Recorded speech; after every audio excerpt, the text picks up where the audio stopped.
Well, it is a key phase of the general elections, the fourth phase. So we're more than halfway through now, Vedant.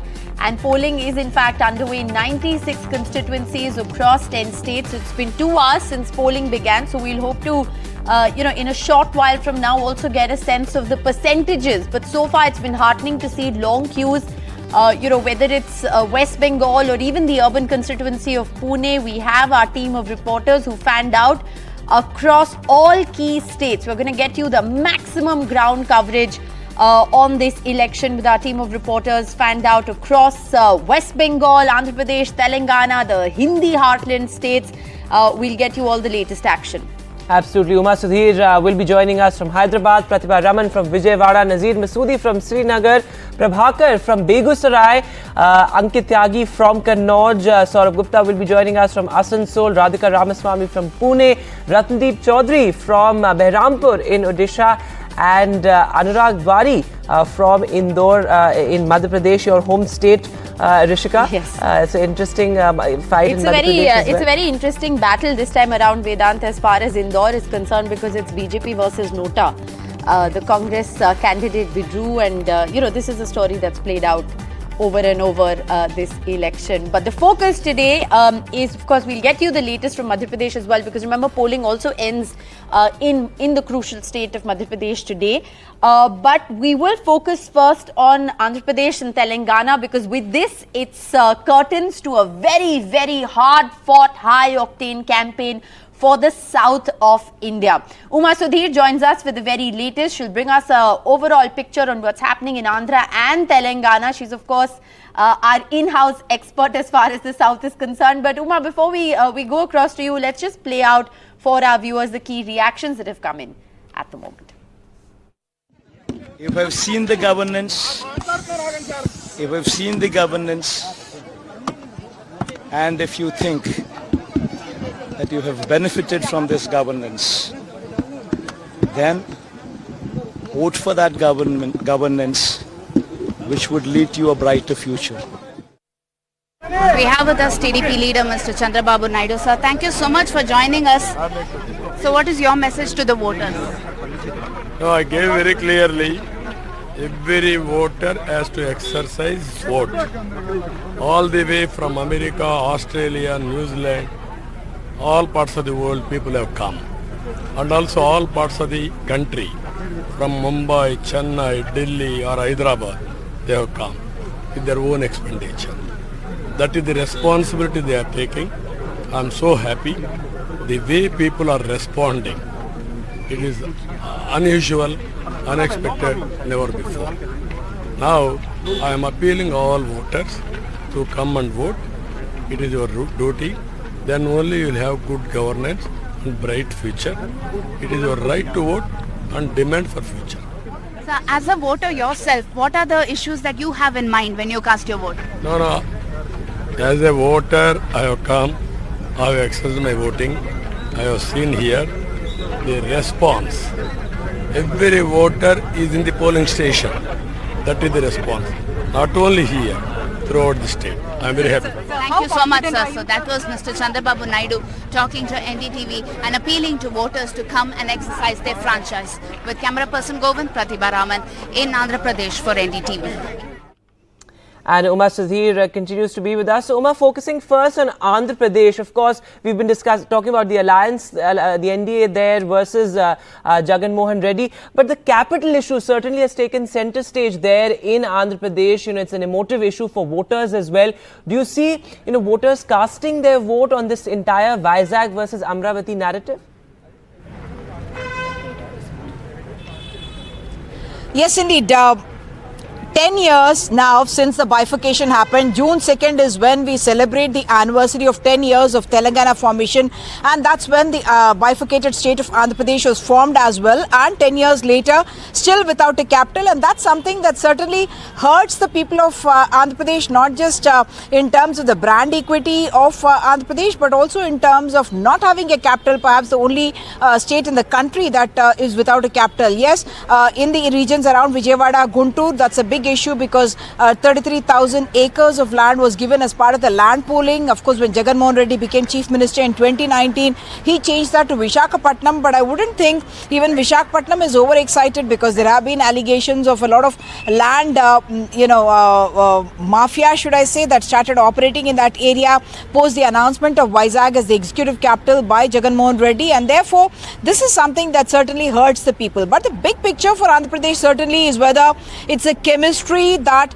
Jagan Mohan Reddy enjoys with the beneficiaries of his welfare schemes, because he's largely being branded as a welfare chief minister who is focusing largely on health, education and nutrition and getting people the benefits of his welfare schemes, and he's spending a huge amount of money in that. In fact, the payout in DBT is said to be some 2.37 lakh crore over the last 5 years, and that's what he's showcasing. And on the other hand, Chandrababu Naidu is really banking, should I say, on the arithmetic of the three parties coming together, the Janasena, the Telugu Desam and the BJP. BJP, of course, a marginal player in Andhra Pradesh, but they're hoping to recreate the magic of 2014 when Janasena was not contesting, but the Telugu Desam and the BJP together were able to get 45% of the vote share and therefore able to form the government, beating the YSRCP. But in 2019, they fought the election separately. TDP was at 40%, Janasena was at less than 6%, BJP has been at less than 1%, and therefore, they were, and at that time, yes, certainly the wave of Jagan Mohan Reddy ended up with 49.9, which means the addition of all these three numbers as well would not have been able to beat the number that Jagan Mohan Reddy had in 2019. But when chemistry of three parties coming together happens, it's not just the addition. Sometimes it becomes less than what you expect the mathematical total to be, and sometimes it becomes more. And that's what they're hoping, that the image of Prime Minister Narendra Modi, the image of Chandrababu Naidu as that man who can give development, jobs and bring industry to Andhra Pradesh. Very often it's showcased that Hyderabad got its cyber city because of Chandrababu Naidu. So that is the image that Chandrababu Naidu is playing on, but he knows that without welfare he is not going to have that, and that's why his manifesto also is very, very welfare centric. In fact, it's offering more than what Jagan Mohan Reddy has been offering in his own manifesto of what he has done so far and what he will be doing ahead as well. So interesting that in Andhra Pradesh, I'm afraid I'm going to have to interrupt you. Omar Abdullah, in fact, is speaking at the moment. Let's listen in. पीढ़ियां जो है एक साथ vote डालने आए, मैं यही उम्मीद करूंगा कि बाकी जगहों में भी इसी तरह अपने जमहूरी हक का जो है वोटर इस्तेमाल करें। अगर के ये कहा गया है कि कोई बॉयकॉट नहीं है, किसी तरह की वायलेंस नहीं है, किसी तरह का खतरा नहीं है, तो फिर बढ़ चढ़ के लोगों को जो है इस इलेक्शन में हिस्सा लेना चाहिए, अपने वोट का इस्तेमाल करना चाहिए, क्योंकि आखिरकार यही एक जमहूरी तरीका है जिससे कि हम अपनी आवाज़ जो है वो बुलंद कर सकें। उमर साहब, ये चीज़ पहली बार हो रही है, यहाँ कोई हड़ताल इस बारी नहीं है, कोई आज इलेक्शन के दिन आप शाम तक वेट करके देखते हैं ना इसका कितना असर पड़ेगा। आप कहते हैं कि कोई बॉयकॉट कॉल नहीं है, ठीक है ना, अब नहीं है, तो इसका वोटरों पे कितना असर पड़ेगा। आज शाम जब तक पोलिंग बूथ खुले हैं तब तक देखें। अब जो देखिए, अब इस बार तो चलिए फिर आप मान के चले ना कि जो वोट में हिस्सा नहीं ले रहा है, अपनी मर्जी से नहीं ले रहा है। अब कितने वोटर जो हैं पुलवामा जिले में शुपियां असेंबली हल्के से, श्रीनगर से जो हैं, कितने वोटर अपने वोट का इस्तेमाल करते हैं, उसके लिए हमें वेट करना पड़ेगा। मेरी तो सबसे मोतबाना गुजारिश यही होगी कि वो इस मौके को गवाएं ना, इस मौके का वो इस्तेमाल करें, क्योंकि मैं बार बार ये कहता हूँ जमहूरियत में यही एक तरीका है जिससे कि हम अपनी आवाज़ जो है वो बुलंद कर सकें। बहुत सी ऐसी बातें हैं जो हो चुकी हैं जिनके बारे में वोटरों को अपनी राय जो है वो देनी होगी, और ये एक तरीका है।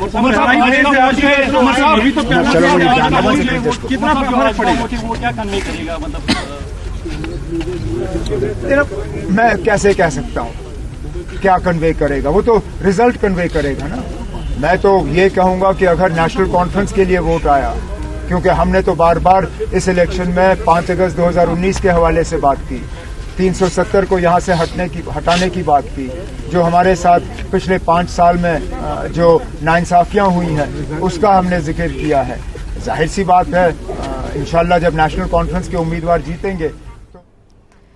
All right, so that of course was Omar Abdullah, in fact, talking about the fact that there's no boycott call, and he said, of course, to wait Vedant till end of day to see how that impacts polling percentage. Remember, it's been abysmally low, the polling percentage in Jammu and Kashmir, so it will be very interesting to see the voter turnout in the state as well. This is a key state that is voting across all phases of the election, of course, owing to the law and order situation there. And it's a very interesting battle this time around in Srinagar. That's right. It's a terror accused up against a terror victim, and two very young candidates, in fact. The BJP not in the fray here. You have both the Kashmir parties, the PDP and the National Conference contesting.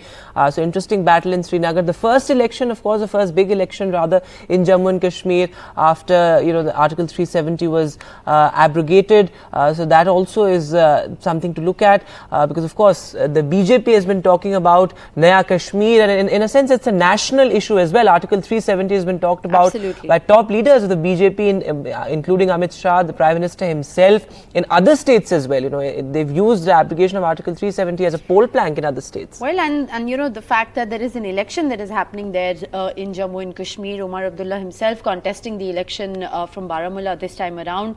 And it's been interesting to see, you know, how this entire dynamic, the political dynamic plays out in Jammu and Kashmir. Let's go right across to Nazir Masoodi joining us with the very latest from Srinagar. Nazir, you know, it's going to be very interesting to see the polling percentages this time around, isn't it? Given the fact that there is no boycott call, one really hopes to see more people turn out to vote, just given how abysmally low the voter turnouts have been in the past in Kashmir particularly.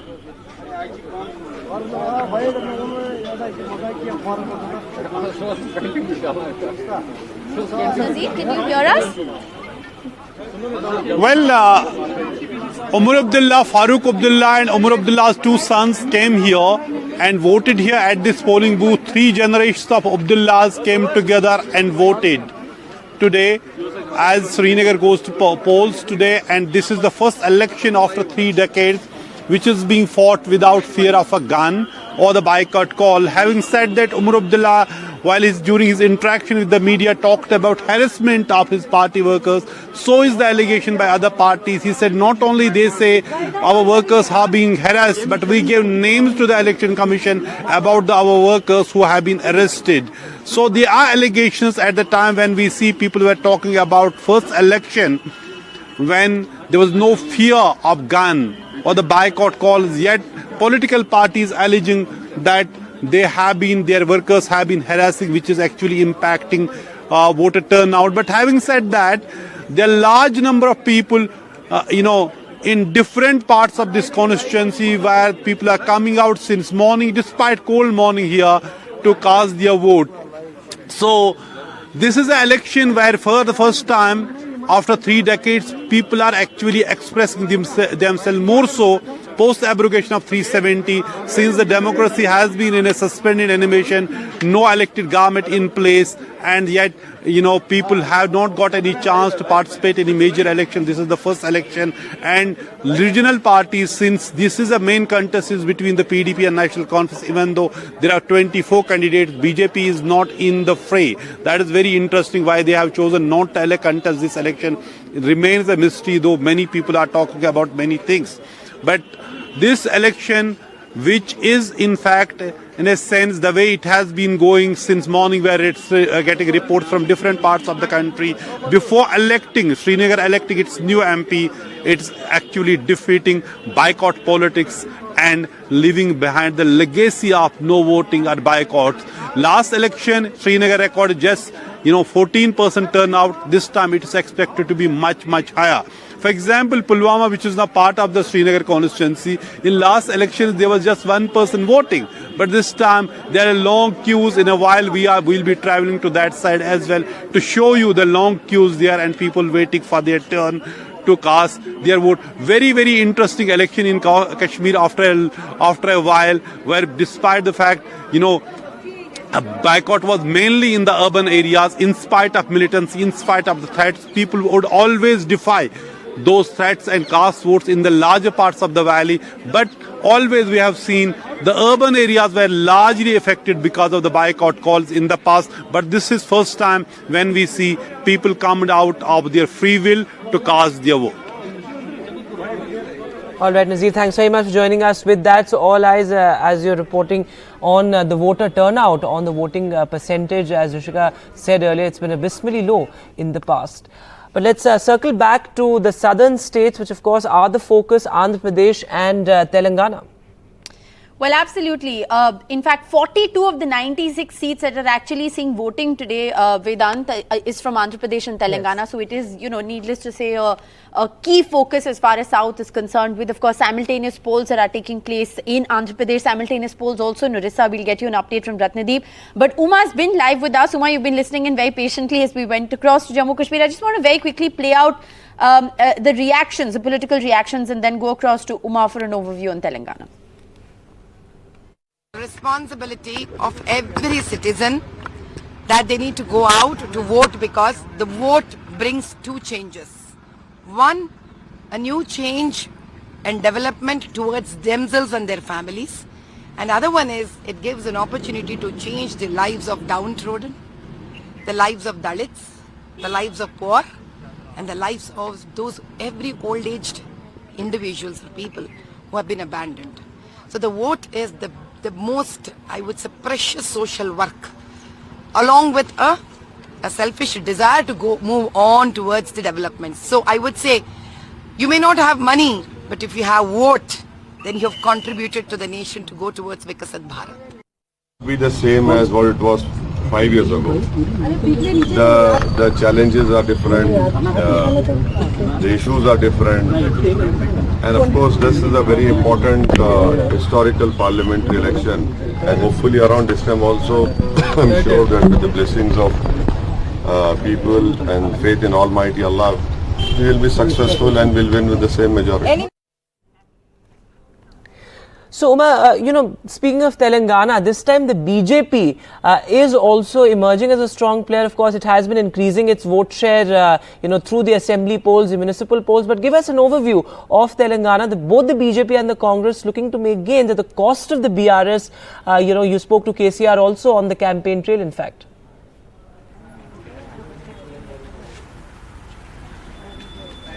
Yes, indeed. KCR, in fact, confident of getting it in 2 digits. And yes, Revant Reddy also, who I spoke to, spoke about getting at least 12 seats in this. But right now, just, what's happening at this particular polling booth, where in fact have a very, very long line, and people complaining that it's taking as much as 15 minutes inside just to check and come back. आप अभी भी vote करके आए, कितना देर लगा?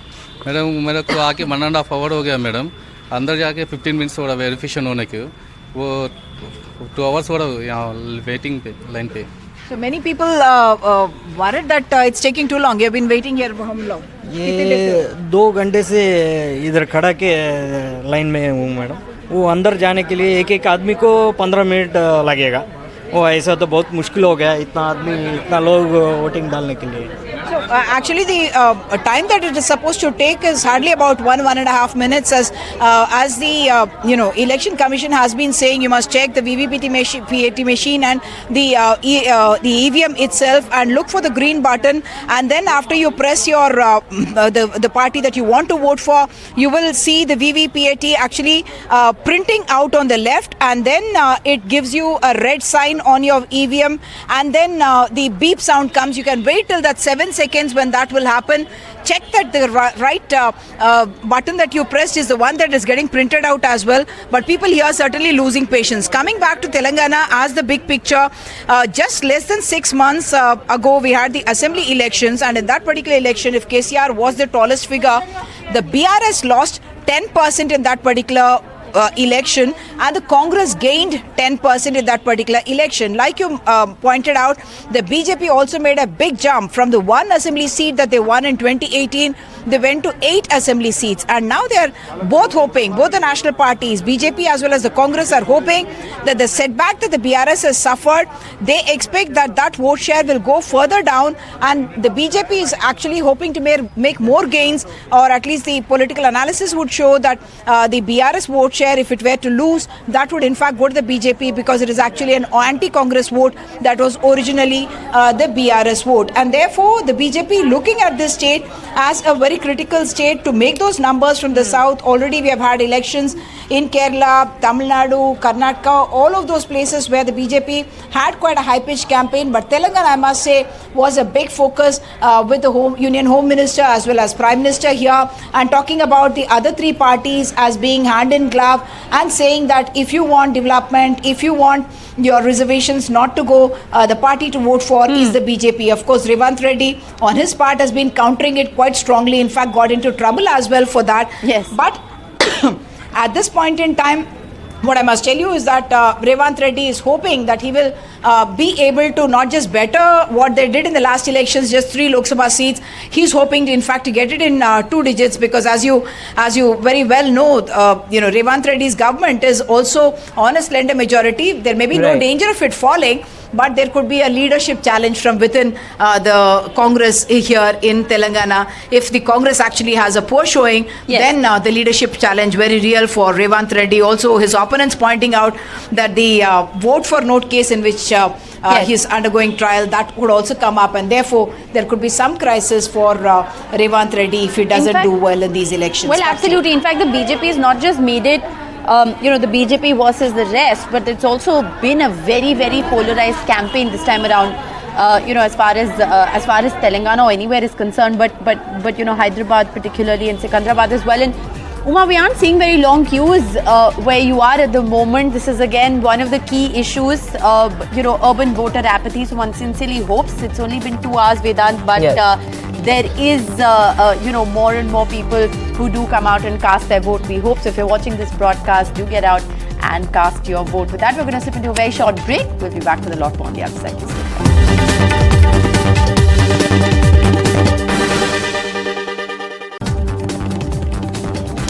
Welcome back to our continuous coverage of Phase 4 of the general elections. It's 96 seats that have been voting now for over 2 hours. We're hoping to get in percentages very soon, Vedant, and we really hope that Phase 4 actually bucks the trend of low voter turnout that we've seen in the last 3 phases.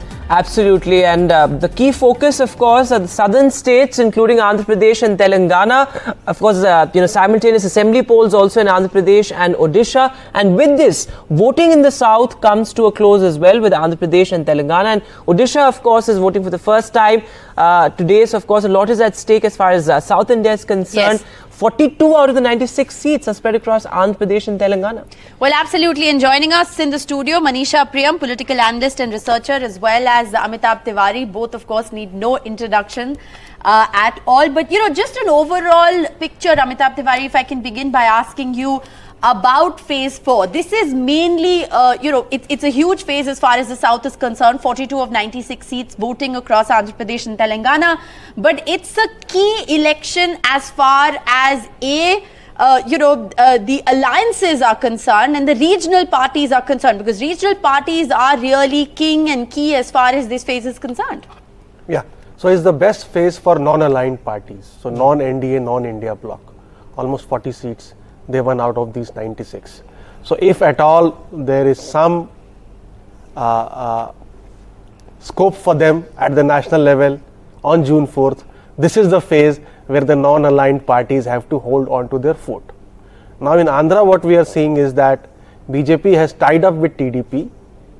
So if the TDP or the NDA does well, automatically the number of the non-aligned parties is going to reduce.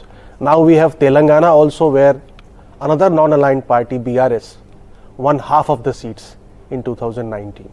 This time, nobody expects them to win so many seats because they've done poorly in the Vidhan Sabha election. And there has been a lot of exodus of leaders from KCR's party to either the BJP or the Congress party. So there also, there could be a bipolar contest in some seats as well as a triangular contest in some seats. And there also, the non-aligned parties could see a drop in their tally. Then we come to West Bengal, where there is a lot of debate whether TMC is a non-aligned party or is it still part of India bloc or outside India bloc. So they also have a huge stake this here. has been a very interesting assessment that you've made very covertly yesterday as well. I want to bring in Manisha Priyam here. Would you agree? How do you look at the entire contest in West Bengal this time around? It's a triangular contest in most seats, but there is a varying degree as far as the heavyweights are concerned. I mean, it is advantage BJP or advantage TMC in a lot of these constituencies where it's believed that one has pitted, say, a quote-unquote weaker candidate against the other. Would you agree with that assessment? So, I think your question is highly mathematical, triangular, highly weighted, etc. Yeah. If you go to the battlefield, you will find, as Amitabh ji is rightly formulated, this part of the election is heavily weighted in terms of the regional players, especially the non-aligned ones. Even Mamata Banerjee, remember, is marginally aligned. That picture of Yusuf Pathan that you put out on the screens tells a lot of stories. Yusuf Pathan against whom, remember, Adhir Ranjan Chaudhary, who's marginally now aligned to the Congress party itself.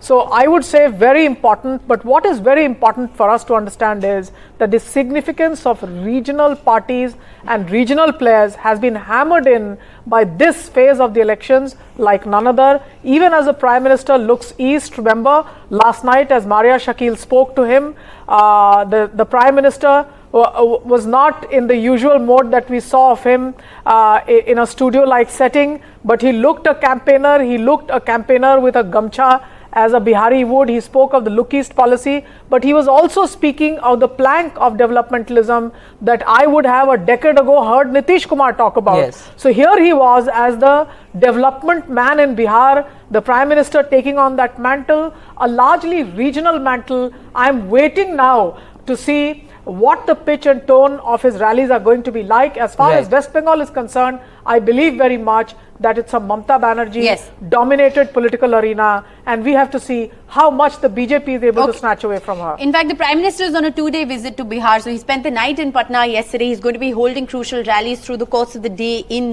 Bihar. This, of course, is 5 seats in Bihar also voting. But I think we'll shift our focus back to the south. Vedant, Pratibha is joining us live. Absolutely. And Pratibha, you just spoke to Chandrababu Naidu as well.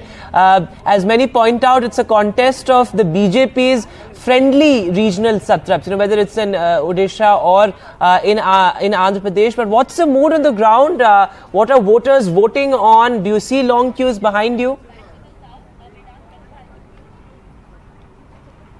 Well, in fact, it was definitely a pleasant sight to start the morning with long queues at polling booths, at least around 2,000 to 3,000. But we're talking of at least 4 crore voters in the fray, and women voters dominating the show here as far as Andhra Pradesh is concerned. What is interesting is that I'm here near the party headquarters of Jana Sena, and this is headed by Pawan Kalyan. And most of them see him as one of the noted actors here. In fact, this is the ground where Pawan Kalyan's office is situated, and you have his campaign vehicle, his helicopter. Most of them who are queuing up here, in fact, I mistook it to be a polling booth and then realized that all of them are here just to see a glimpse of their favorite actor here. And here is one young man who has come all the way from the US. He's studying in the US, but he's come here to cast his vote. How important is it for you to participate in this democracy, in this festival of democracy? Because if we see now, we need a new government, and we actually need a good governance who ruled by some people like Chandrababu Naidu and Pawan Kalyan. We need to see that. Yeah. Right. What about you? You're a big fan of Pawan Kalyan, I'm told. Can you imitate one of his dialogues? Manalni evadu raapedi. We are willing to say that we are the only party which can do good things for AP. Right. What about you, young man? Have you cast your vote? No, we came here to see the leader, so probably we're gonna vote. We'll make sure the government, how the people were being thinking, we'll make sure. You're looking at good governance and good show in the democracy? Yeah, sure. This time people will be. Many of the people were being thinking how the government is gonna be. Yeah. So what is your message to young voters like you? Yeah, make sure everyone is gonna vote so that the voting poll will be increasing, so that the decision will be in a good manner. Right.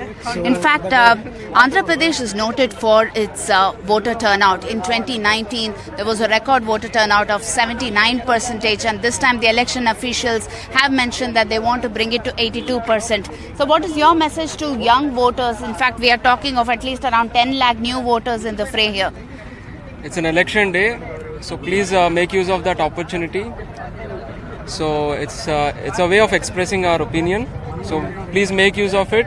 You have time till 6 p.m. I know. So it's not for any one party. It's a matter of change. People are expecting a new change. Let's hope on the election result. What are the issues that you have in mind when you go to cast your vote? Because you're talking of both local issues as well as national issues, because Andhra Pradesh is saying assembly election as well as parliamentary election. It's a joint agenda actually. It's both welfare and development. So it should go hand on hand. So hope few parties have come together and they are expecting that they would do not only welfare. Welfare is good, but at the same development is also needed. All of them looking at both welfare as well as development as far as Andhra Pradesh is concerned. It is a triangular contest, a high decibel fight. We'll have to wait to see whether they would be choosing the chief minister as well as looking at a capital city for Andhra Pradesh. Remember, after the bifurcation, Andhra Pradesh is yet to decide on its capital city, whether it would be Amravati or Vizag. All of these playing in the minds of voters as far as Andhra Pradesh is concerned. Back to you. Absolutely. In fact, we do have the voter turnout numbers as well till 9 a.m. So, Rishika, all India voter turnout numbers, 10.4%. So, not much of a change as compared to last time. But Madhya Pradesh and West Bengal outliers. Well, absolutely. Over 15% there, but no surprises really. Yes. Maharashtra particularly low at 6.5%. Quickly, we have to go into a break, but Amitabh Tiwari, how are you looking at the voter turnout? Very early, but... very early trends, but Maharashtra continues to be low. So, it could be a result of the confusion in Maharashtra because there are so many parties. And the Hindu wedding season is now over. So, we have seen a bump in voting in MP, which was expected. So, we have to see how this pans out. J&K also is fairly high compared to last time. Yes. 5% already. Yes. So, we are going to see an increase in turnout in J&K, which is good news overall. We have to slip into a very short break, but we'll be back with a lot more on the other side. Stay tuned.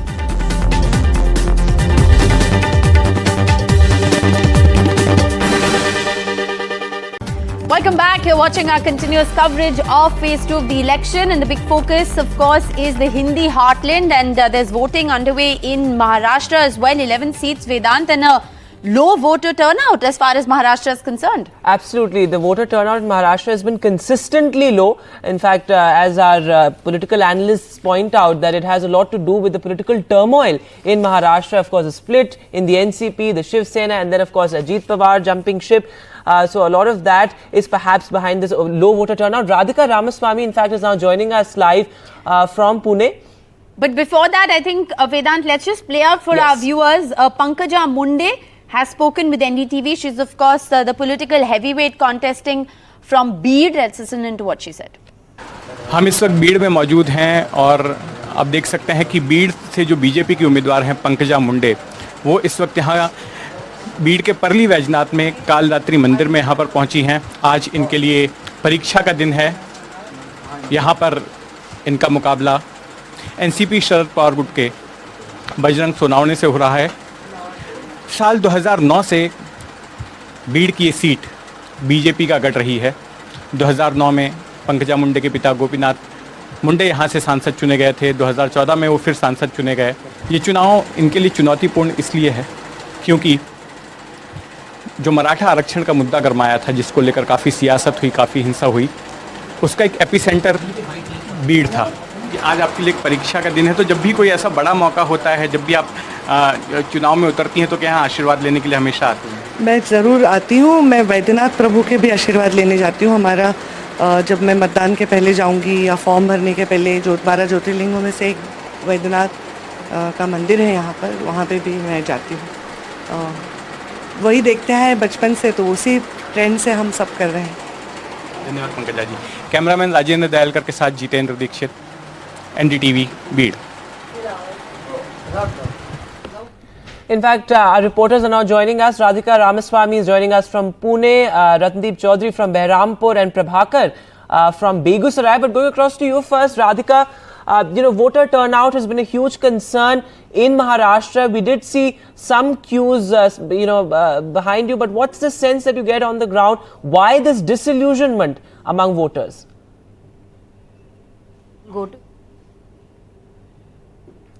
Go ahead, Radhika. I think we lost that line, Vedant, with Radhika. Radhika, if you can hear us. Okay, Radhika can hear us. Vedant, go ahead. You had a question. Right, Radhika. Okay, so I am at a polling booth in Pune. I've been here since morning.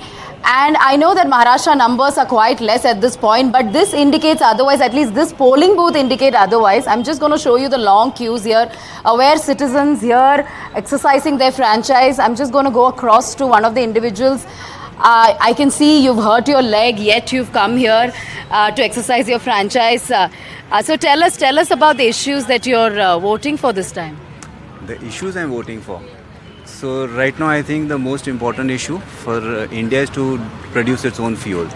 So the biofuel sector is something that the government is pushing for a lot, and that can be a game changer for the whole country. Okay. So All right. that's the most important issue. Yeah. All right. So biofuel sector, and hats off to you for coming out to vote despite this. Also, you've been standing here for quite some time, I can see, and this is great. This is a polling booth where we've been witnessing long queues since 6:30 a.m. actually. So tell us, what are you voting for this time? I'm voting for stability, and I'm voting for economic progress. Okay. What changes would you like to see in an urban center like Pune? It's not easy to comment on one thing, but I think most of all is cleanliness, because we live in an area like Kalyani Nagar. Cleanliness is apt, which has not been happening. So we would want to see some change, I think, which is essential. So let's see. All right. Where we get to. All right. So a lot of changes that the residents here want to see. I'm not sure whether you can hear me because my phone's disconnected. But as I mentioned before, this is, some great turnout that we are witnessing in Pune at this point. Of course, Maharashtra numbers are quite less. But certainly this is encouraging as far as the state is concerned. Well, anecdotally, that particular polling station is doing exceedingly well. But the Maharashtra numbers are abysmal. And, voter confusion could perhaps be one of the reasons. I mean, look at how splintered this election is as far as Maharashtra is concerned. Thanks, Radhika, for joining us. Let's now shift our focus to Orissa. Simultaneous polls taking place in Orissa as well. So it's going to be very interesting to see how this entire battle plays out as far as Orissa is concerned. Ratnadeep is joining us with the very latest. Ratnadeep, key issues, key candidates, what's at stake? Break it down for us. That's right. In fact, right from the morning in all the 4 Lok Sabha constituencies in Odisha, you can see people in large number turning up. We are at Behrampur. In fact, we are coming to you from a polling booth which is at the outskirts of Behrampur, where inside the polling booth right at this moment, heavyweight candidate Pradeep Panigrahi, a former minister of the BJD, a close aide of Naveen Patnaik, now a BJP candidate, is casting his vote. We'll speak to him after he casts his vote, because it is the Prime Minister who had campaigned for him, and Behrampur is a prestige battle, because it's not only Panigrahi who is coming out now after casting his vote. He's not only the only turncoat contesting here. Against him is Bhrigu Bakshi Patra, who was a top BJP leader, but now he is the BJD candidate. So therefore, in Behrampur, there is a prestige battle. Remember, Behrampur is part of Ganjam district, which is the home district of Odisha Chief Minister Naveen Patnaik. 25-year rule of Naveen Patnaik is being challenged by the BJP. And this time you can see there is a large turnout, and whether the BJP would be able to breach the fortress of Naveen Patnaik is something that the results will tell us. But what is important here is that in all the 4 constituencies, including Koraput, which is with the Congress, there is a tough fight. Same is with Kalahandi, where BJP had won last time. Right, absolutely, Ratnadeep. Thanks for that. Prabhakar is also with us, joining us from Begusarai. So, Prabhakar, Bihar, one of the states that can actually throw a surprise. Yeah, exactly. And the NDA would hope that this time there's no surprise, because the 5 seats we are talking about in Bihar in this particular phase, all were actually won by BJP or NDA in 2019. So they are hoping to retain that number. And there are very high-profile candidates in fray. We are standing at Begusarai at one of the polling stations. Giriraj Singh is contesting from here. Then you have Munger, where Lalan Singh, the former national president of JDU, is there. And then you have Nityanand Rai from Ujiarpur. You can see the long queue here at the polling stations, and very soothing images coming from here, because we can see these long queues at most of the polling stations, and especially the women folks, they are coming out in large numbers. So we are hoping that this time the weather is actually in a supporting mode. So we are hoping that this time the numbers, the percentage would go high as far as the voting percentage is concerned, because in the first 2 phases we have seen that because of the weather, the polling percentage were quite low. Ma'am ये बताइए, मैं आपसे बात कर रहा था, ma'am ये बताइए कि जब आप वोट देती हैं तो क्या आप सोच के वोट देती हैं? मुद्दा क्या होता है आपका? मुद्दा होता है, अब हम लोग को तो गए आगे, भविष्य के देश कम से कम बचा रहे, भविष्य बचे रहे, इसीलिए हम वोट दे रहे हैं। अपना कोई स्वार्थ नहीं, कोई स्वार्थ। जब कहीं नहीं मिलता है शरण, महादेव के पास जाता है, कहीं शरण है, कम से कम मोदी देश को तो बचा कर रख रहा है ना। जी, आप किसको वोट दे रही हैं वो मैं जानना नहीं चाहता, लेकिन आप क्या सोच के वोट देती हैं? So they are talking about as you heard, it's the development plan which the voters usually talk about, but unfortunately in a state like Bihar, the voting actually happens on the basis of the caste. So that's the real harsh reality of the And government. candidates have also been fielded, Vedant, with the caste dynamic as key, especially in these 5 states. Absolutely. Manisha, Prem, you have very interesting perspective when it comes to the Purab or the Purvanchal. Do you see the narrative shifting now with the BJP looking at these eastern states as catchment areas? I would say in Bihar, which is the citadel of this Purab now for Prime Minister Modi, he is definitely now taking on the space that the regional parties had taken over. Remember, it's perhaps the last innings for Chief Minister Nitish Kumar. So yesterday he was talking about Vikas, which was earlier the code word for Mr. Nitish Kumar. Right. Desh was the code word for Modi ji. So I see the merging of the horizon in Purab now of Vikas and Desh, and also the regional players may be edged out by a national player. That may be the new sunrise that we see in the east. I have to say, one of the defining images of the roadshow yesterday was Nitish Kumar holding that BJP symbol in his hand.